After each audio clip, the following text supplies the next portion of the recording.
All right, so I'm Alice Yu. I'm one of the community managers here at Meteor. So I feel like Meteor is new enough that a lot of people will associate it with frontier people who run on the bleeding edge of technology. And that's really great. We definitely have crazy frontier folks in the room tonight. But Meteor is also really well suited for beginners, people who are learning to build their first web app. And I actually, I wrote a blog post about this, which you can read at your leisure.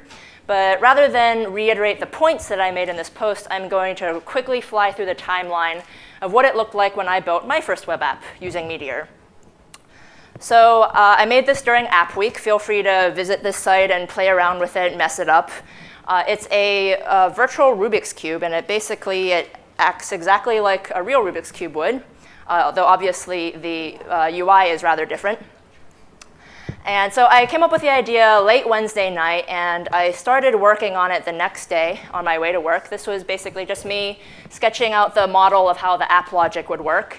And then after lunch, I grabbed my coworker, David Greenspan, because I don't technically know JavaScript, actually.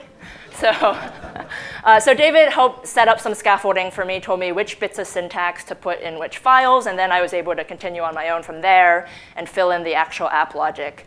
So by 4:30, I'd finished drawing the cube in HTML. It's literally just a table where each cell of the table corresponds to one of the squares on the cube. And by 5:30, I'd set up some dummy buttons, which you can click them, but they don't actually do anything. And then by 8:30, I got the first 2 buttons working. And this was super exciting for me, because basically you could do like this, but nothing else. But I knew that once I could do that, that all the other buttons would be easy. And I felt really confident that I'd have a finished app to demonstrate the next day. So I was super pumped at this point. So by 11:30, I had finished the rest of the standard buttons. And I was actually kind of done at this point. And this was the MVP that I had planned to build. And it took less than 12 hours, and actually quite a bit less than that if you consider I took my sweet time with lunch and dinner and picking exactly the right shade of white for my cube. So I honestly hadn't expected to be finished this early. Luckily, I had, earlier that day, I'd written out some nice-to-haves. So I just kept going. And so I implemented slice moves. I implemented rotations, and I implemented keyboard shortcuts. So for some reason, I thought this would be some really involved project that I'd have to learn how to make this work, but it turned out to be 30 seconds of Googling and then a bunch of copy-paste, so that was really easy.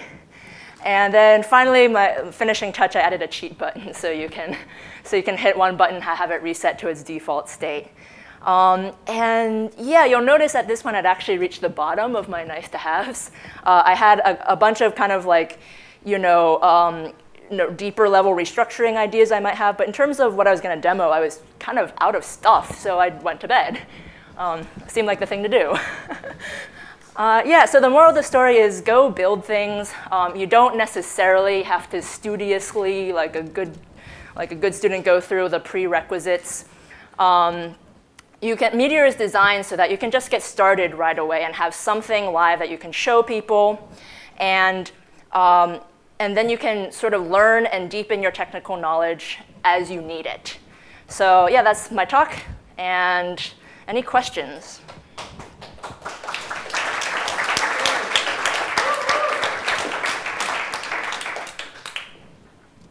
Questions? So the thing is, OK, so yeah, I mentioned that in one of the things. It turns out originally I thought I would do a 3D model, but most 3D cubes are actually super frustrating to use. Because if you go to it and it looks really cool and you can drag it, but it never, if you're just doing it randomly, it looks cool. But if you're actually doing it intentionally and trying to do specific moves, it never seems to do what I planned for it to do. And I'm pretty sure all the cubes out there, they use the same engine because they all behave in the same way. But I don't know. Maybe I might use Shashka's thing and turn it into a 3D model at some point, and that would be fun. I have a question. Sure.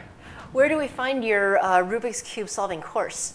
Oh, Jade is Almost as though I planted her. So this is, I didn't, for the record, but so rubaiyadesociety.com is sort of my little hobby thing, where it's, I have like lessons for how to solve a Rubik's Cube. Yeah. All right, any other questions? Thank you.